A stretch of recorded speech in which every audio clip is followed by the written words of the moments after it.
Manager with BC Transit, and I am here with several of my colleagues and subject matter experts, including Jennifer Getz. She's a transit planner.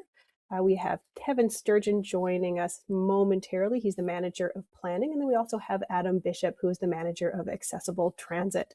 And with that, I will turn it over to Jennifer for the presentation.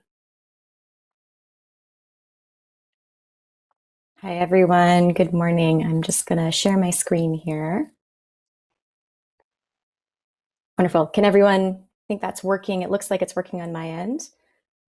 Fantastic. Doing a little bit of double screening here. Okay. Wonderful. Thanks so much, Danica, for the introduction. Thank you very much, everyone, for having me today. I'm really excited to share with you the draft plan, the Transit Future Service Plan. I will be referring to it as the TFSP. So this presentation is mainly for the conventional or the regular service, though there is one slide devoted to the custom component or the HandyDART transit component. And you'll have a chance after to ask any questions and we can have a discussion. This presentation is a simplified version or a more condensed version of the actual plan that you have in your council package. And your council package, I believe, includes both the conventional TFSP as well as a separate custom TFSP. Custom transit being HandyDART. And I think I have to go like, how do I, there we go.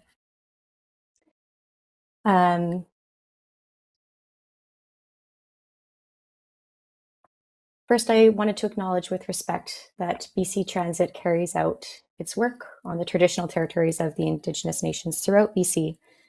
And in Cranbrook, Cranbrook is located within the traditional, ancestral, and unceded territory of the Ktunaxa Nation. We're grateful to live, work, and play on their traditional lands. Here we go. So today I'll talk a little bit about what the goals are or the vision for Cranbrook Transit, as well as what the existing system looks like and how it's performing. And then I'll discuss the engagement that was conducted for this TFSP, and then get to the exciting part, the proposed transit redesign. And I'll finish up with what we need to do before implementing that redesign. And then, like I say, there will also be a slide geared to custom or HandyDART transit. And then we can go into a discussion when I'm happy to answer any questions. And like Danica said, we have our colleagues, Kevin Sturgeon and Adam Bishop here as well to help answer questions. The transit vision for Cranbrook in a nutshell is that transit delivers simple, reliable, and scalable service that strengthens connectivity, reduces the need for transfers, and supports sustainable ridership growth ahead of expanded service hours.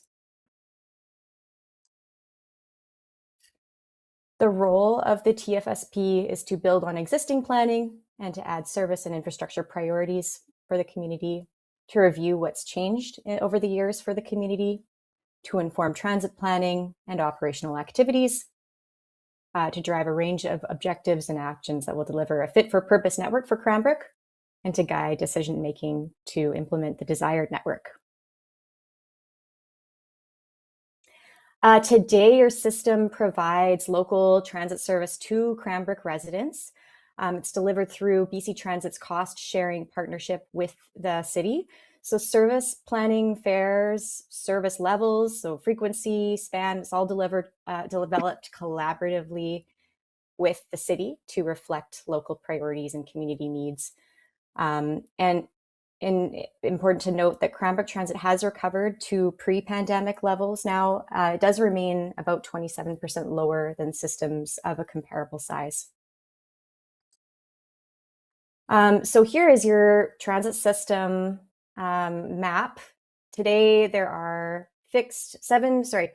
Transit today provides fixed scheduled routes 7 days a week, connecting local residential neighborhoods with key destinations.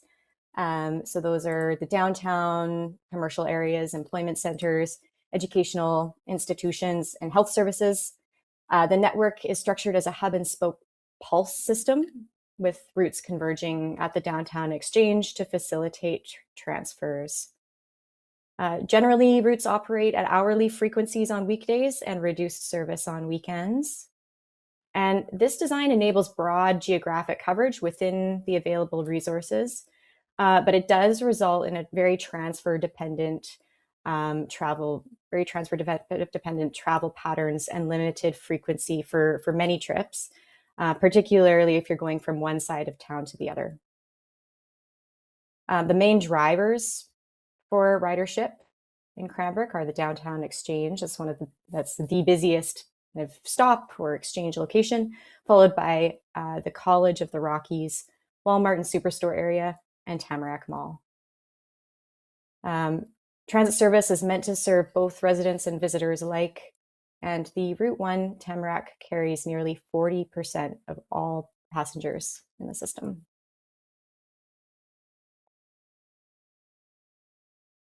So this graph is looking at total boardings per year by route for 2024 and 2025.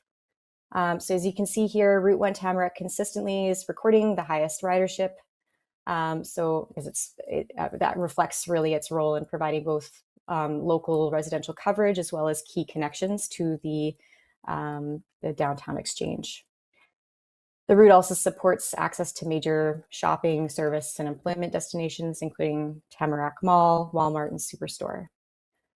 And then Route 5, the college route, has the second highest annual boardings.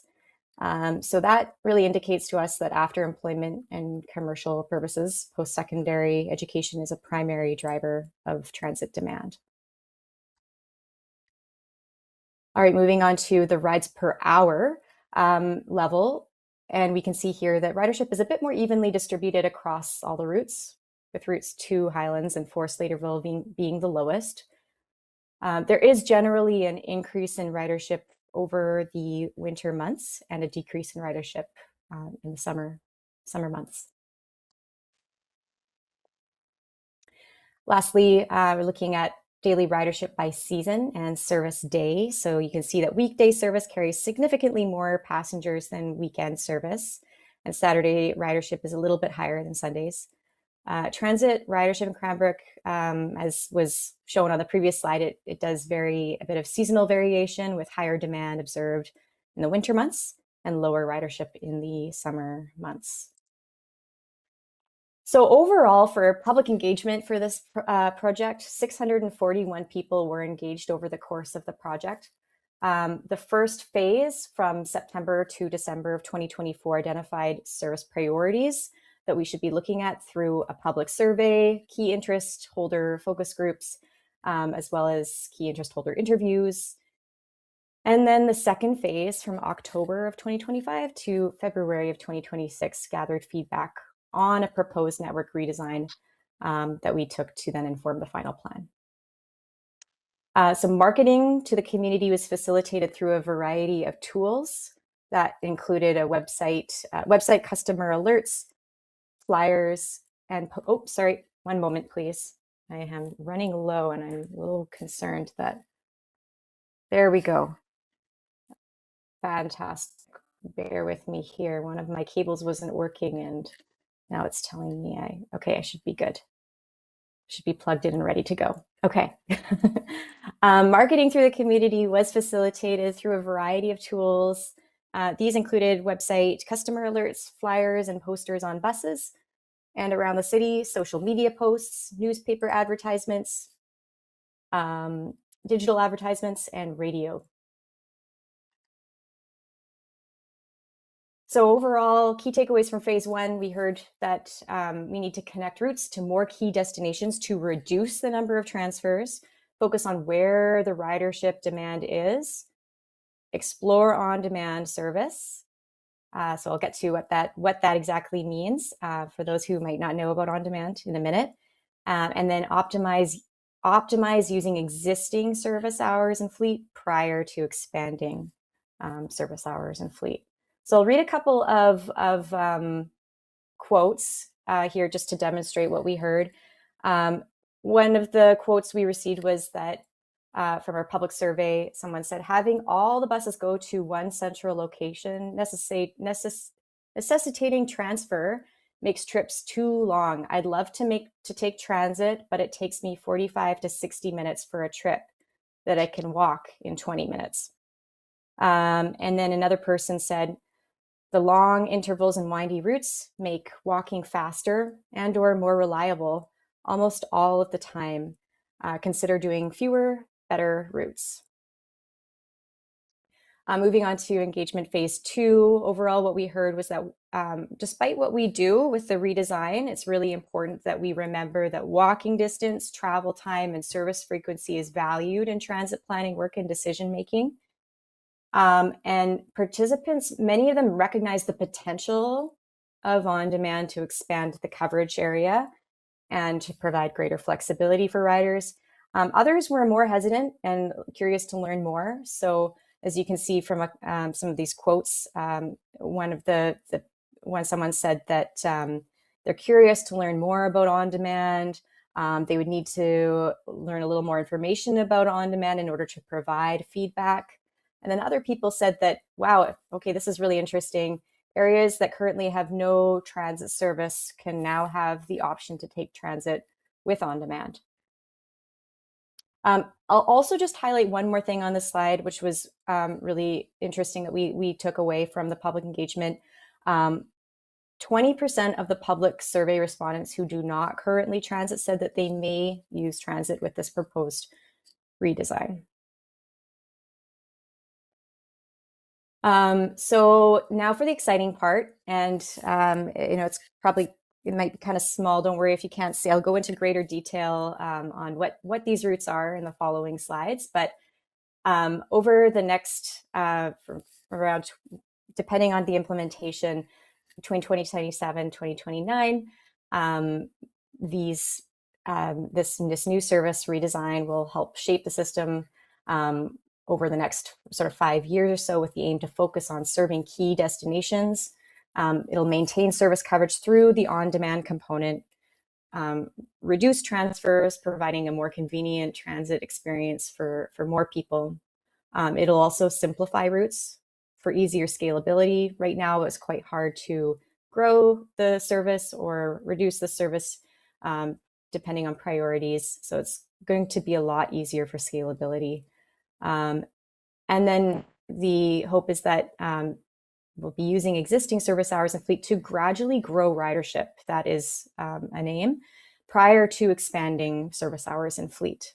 So we've got the Route A main line in orange there, the Route B Southeast line proposed in purple, and then that light pink color is the on-demand service area. So diving a little bit deeper into Route A, Route A connects the higher ridership residential areas of the Southwest Cranbrook with the most major destinations. Many trip possibilities are available without a transfer here. It's about 25 minutes to do a full one-way trip. And the bus would arrive at each stop at about every 30 minutes at busier times and about 60 minutes at less busy times. And Route A would operate during most of the same hours as the existing transit system. And because we're looking at reallocation prior to expansion, the service hours and 2 buses would be reallocated from the existing service.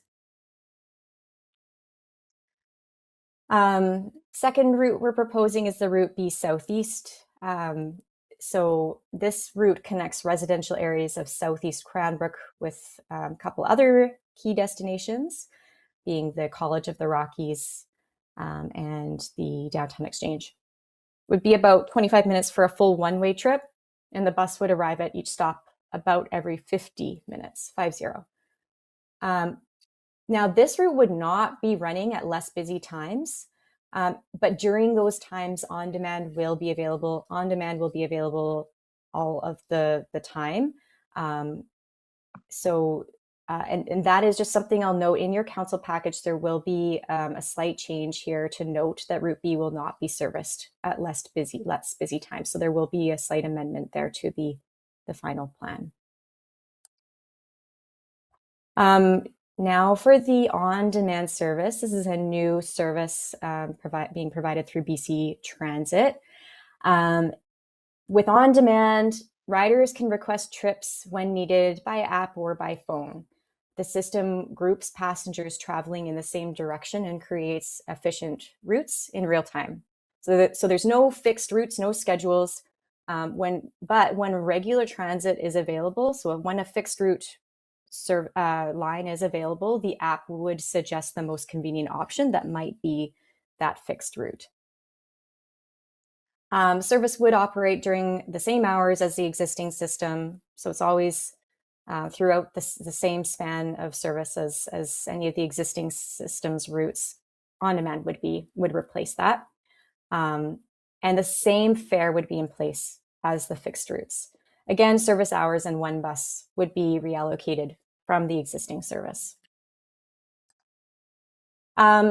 This is just hopefully a helpful table here to help you understand what the approximate service frequency would look like throughout different periods. So on weekdays for Route A is operating at a 30-minute frequency most of the time. And then Route B is just operating at the highest ridership times a day. So that's the AM peak and the PM peak key commuter times. And as you can see, on demand is operating throughout.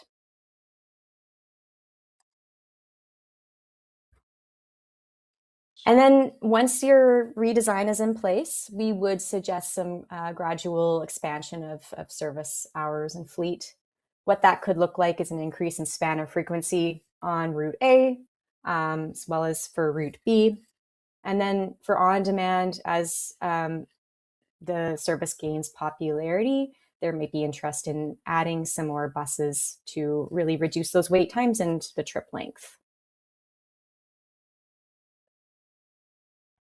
We'd also recommend an annual investment per year in on-time performance and overcrowding resources. And this helps with inevitable increases in transit run times, traffic volume increases, and road design changes, as well as ridership increases.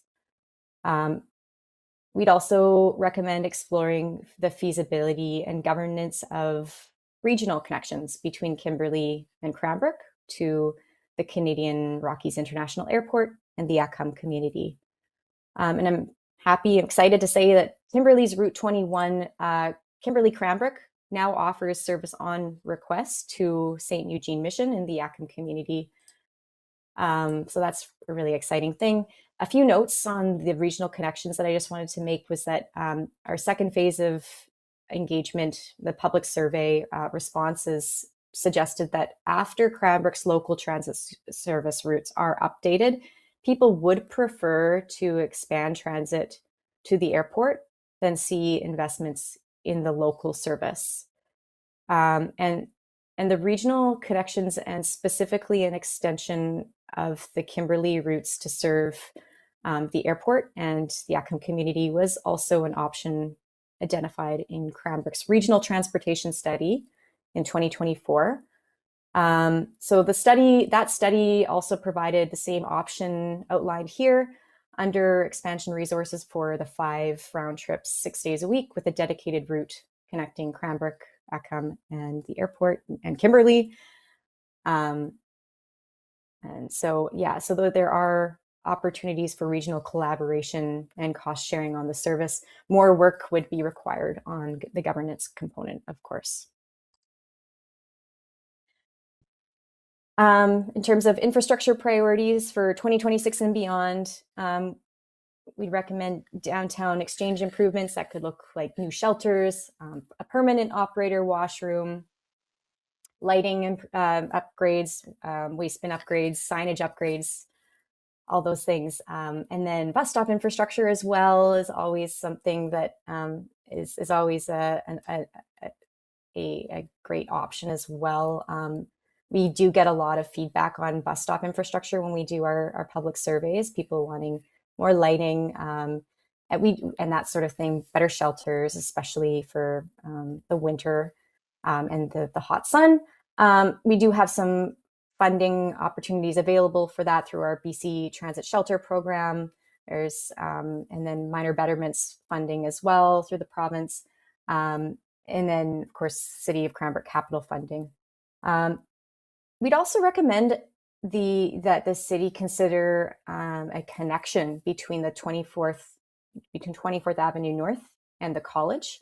And that would be a collaboration with the college to develop that connection, just to really help riders in the Steeples Elementary School area to access routes at the college and vice versa. So this is a map showing those areas. The downtown exchange I mentioned in yellow there in the middle would be, we'd recommend some upgrades there, as well as there are the kind of 4 other major bus stop locations that might be a good to prioritize those ones for improvements, just in terms of ridership, boardings, and just usage. And then this is just a note that the operations and maintenance facility where that's located, we don't always think about kind of what the operators are, where the operators are. That's where they're located. And then that connection that I was just speaking to is kind of in pink there, that we might see riders walking through there. So in future, perhaps a sidewalk connection would be valuable there. All right, so in terms of implementing your redesign, there are a number of considerations that need to be undertaken prior to. We would need to confirm the fleet, the number and size of vehicles. We would need to install the on-demand technology. And there's a number of bus stop changes, both for on-demand virtual bus stops, as well as updates to the fixed route bus stops that would need to be done. We are also, part of this is a pretty major redesign. So there's a change management plan for both the operating company and the customers that we need to work with the city on. And then we'd be launching the marketing campaign to help riders. And that would include both visual and written descriptions of what and why the change. Accessible information about how to book on demand, what exactly this weird new on-demand service is and what to expect, as well as wayfinding tools. We missed a little bit there. Oh, hello?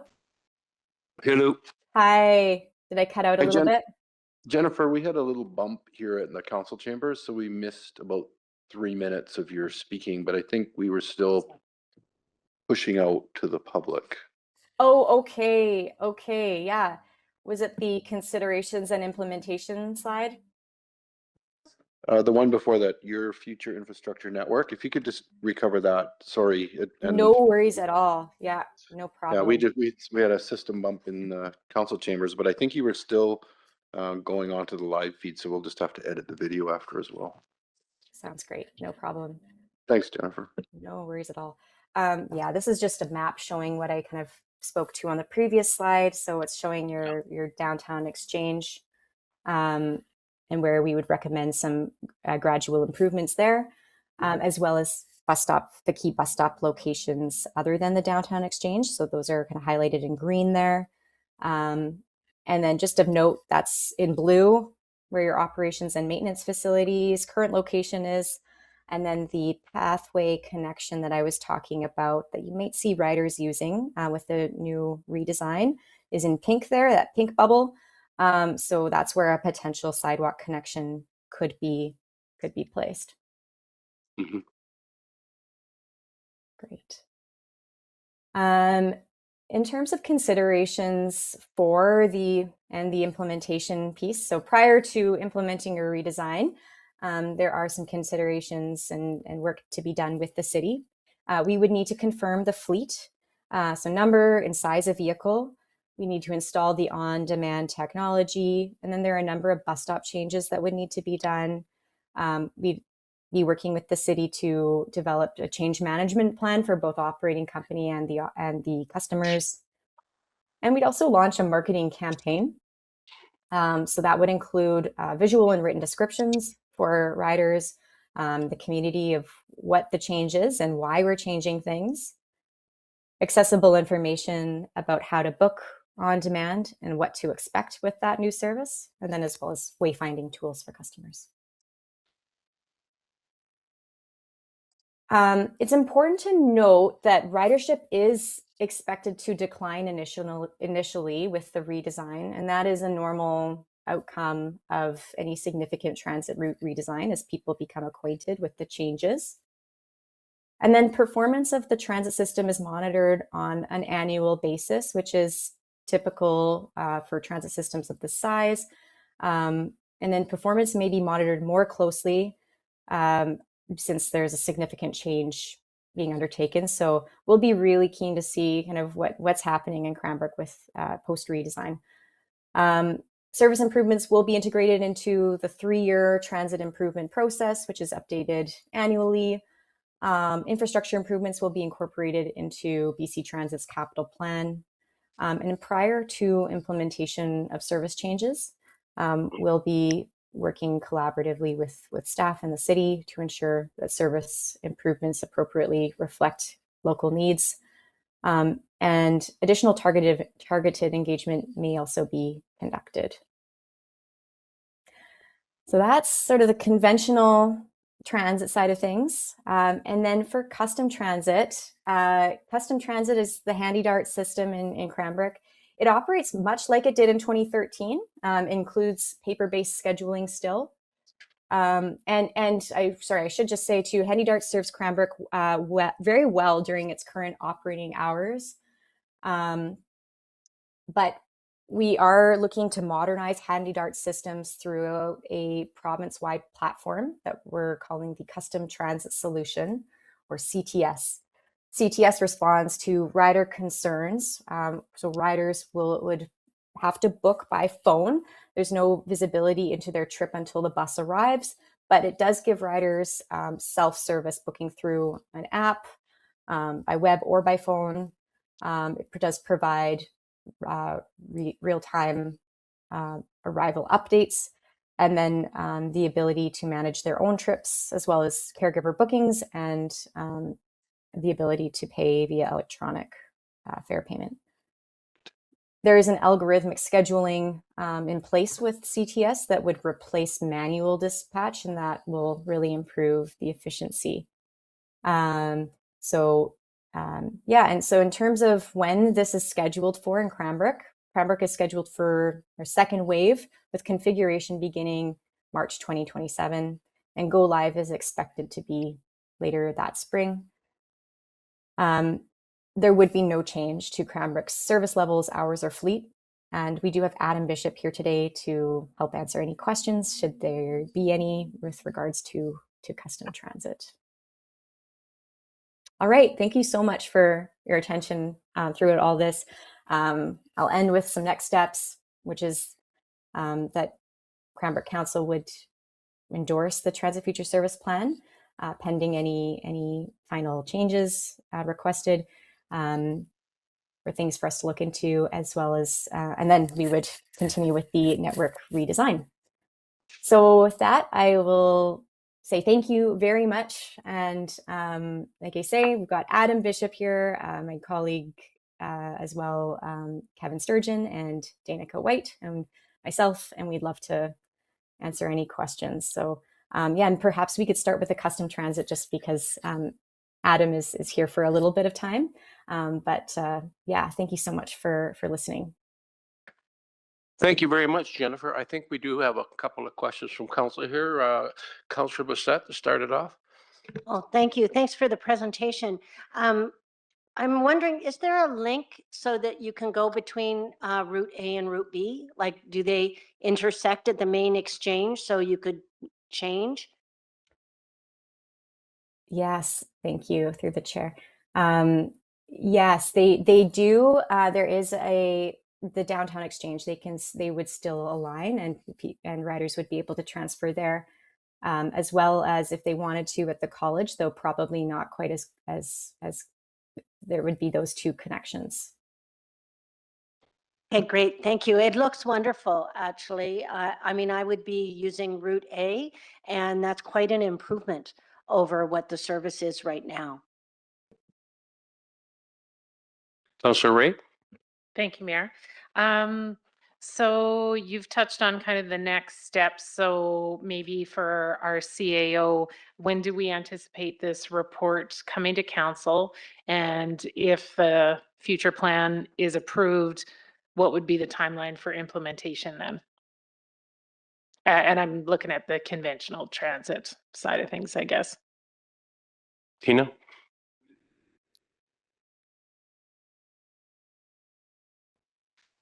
July 27th would be the when the staff report will come to council. Yep. And maybe I can ask Danica to comment on the timeline.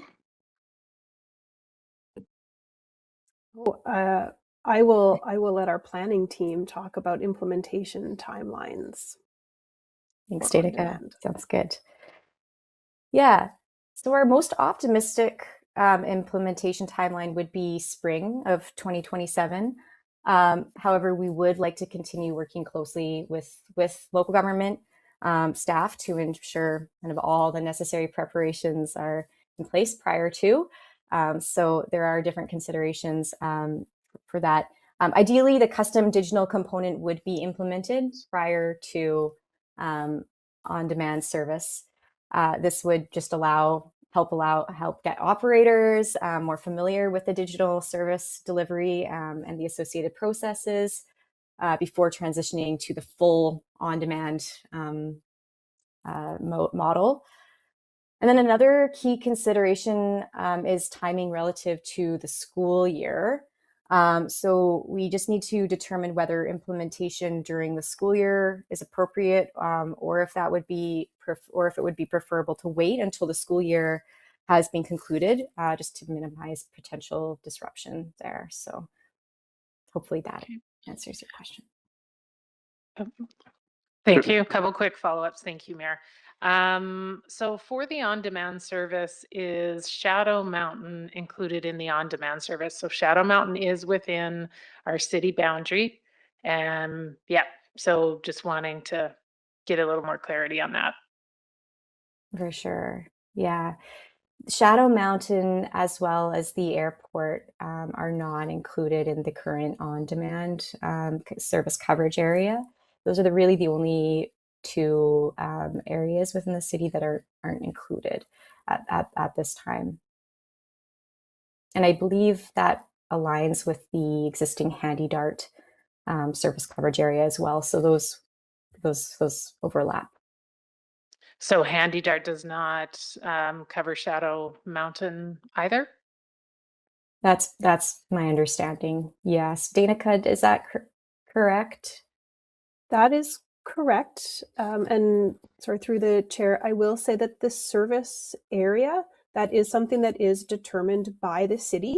So this plan sort of aligns with the current transit system and current coverage. And if there was a desire to expand that to Shadow Mountain or other parts that are technically within the city boundary, that's we can certainly incorporate that.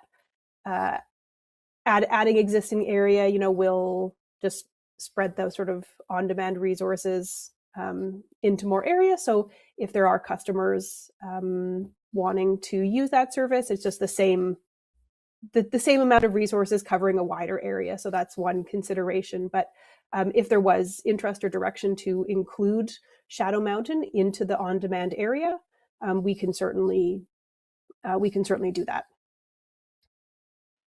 Thank you. Yeah, it might be a thought to engage with the folks in Shadow Mountain to see what their interest is. I know it's frustrating for them to be within city boundaries, but to feel like they often are not included in city services.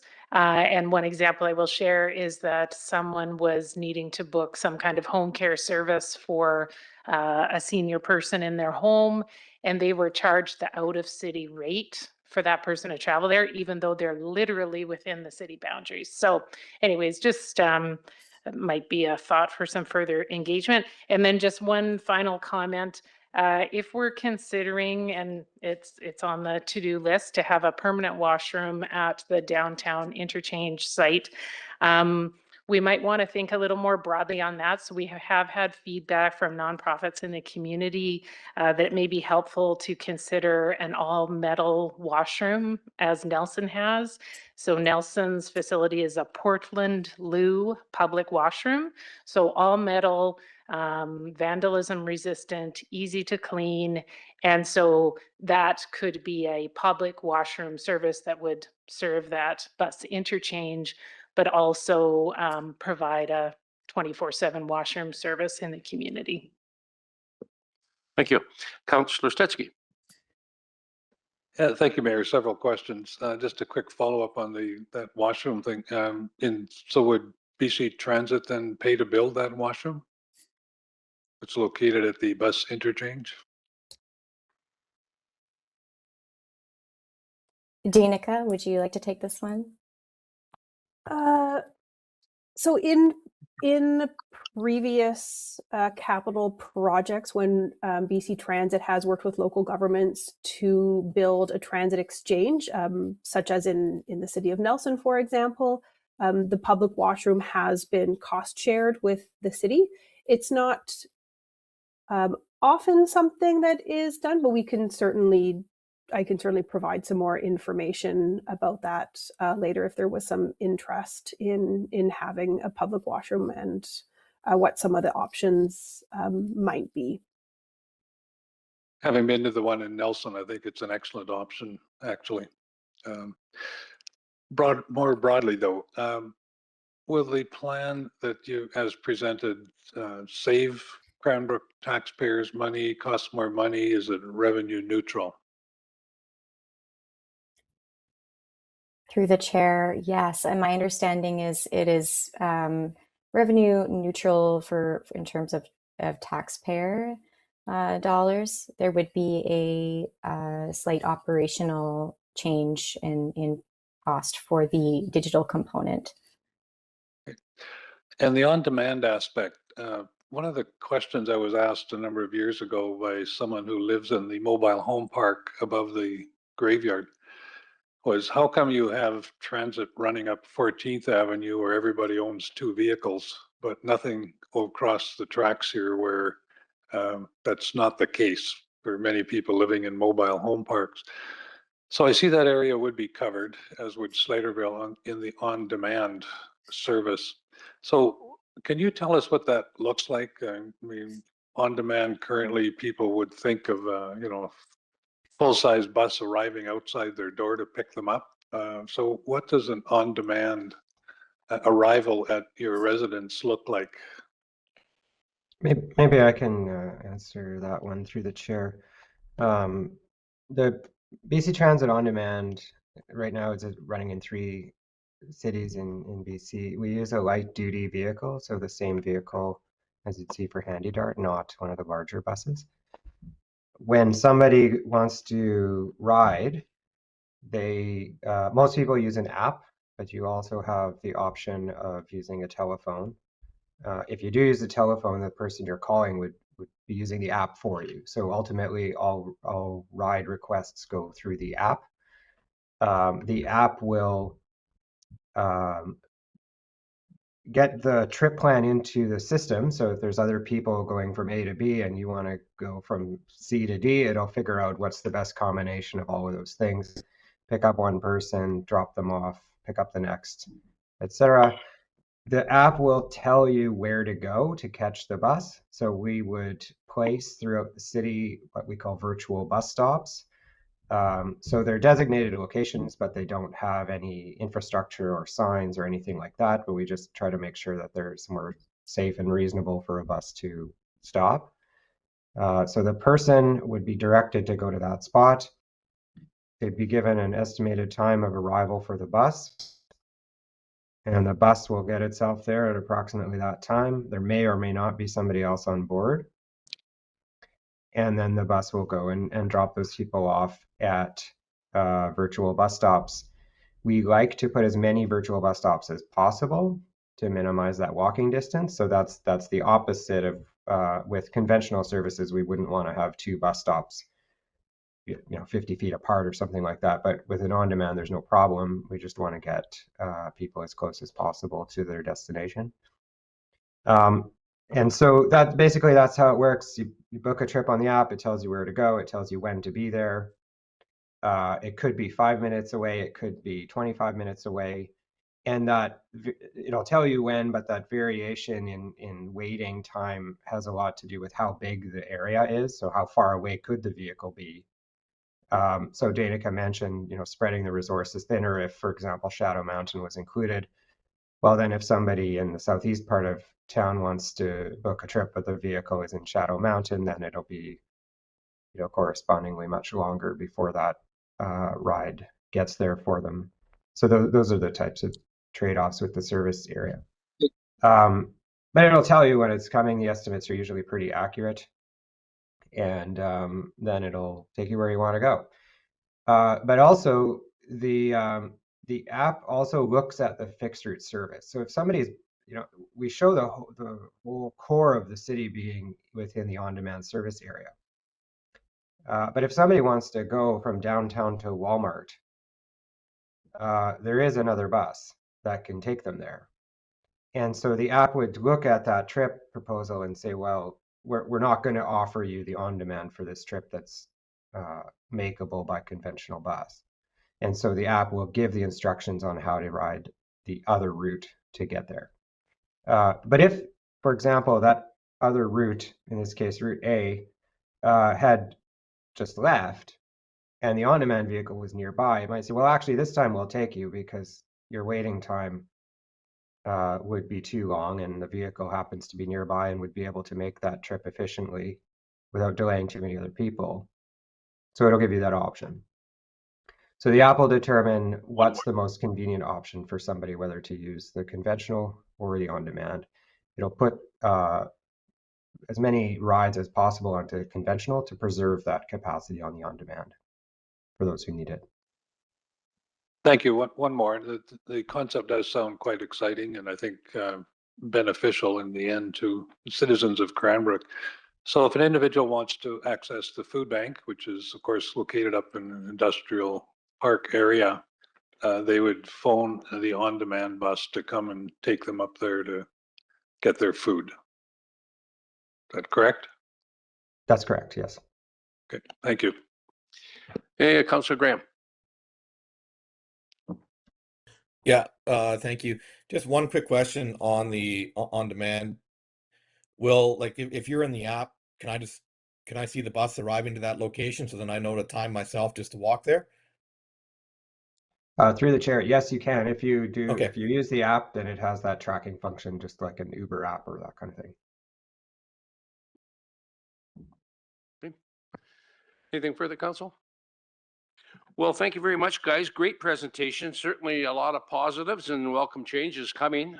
Boy, we've come a long way in the last few years. I really appreciate the city team and your team, the way you worked together and put this together. Like I say, it's been a long time coming, but this is really, really positive. So we're really looking forward to the changes and working forward with you to see those changes occur. So thank you so much.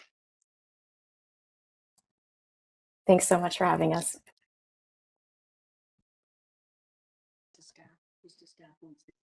Staff, anything? No, good.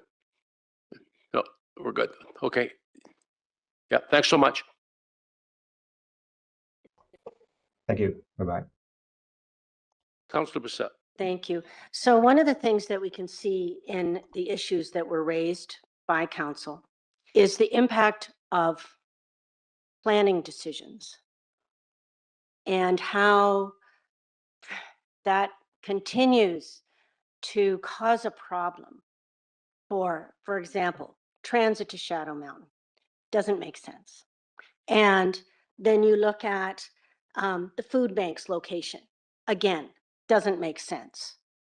And people, we have not, as a city, historically been making good decisions around planning and location of things that have long-term impacts.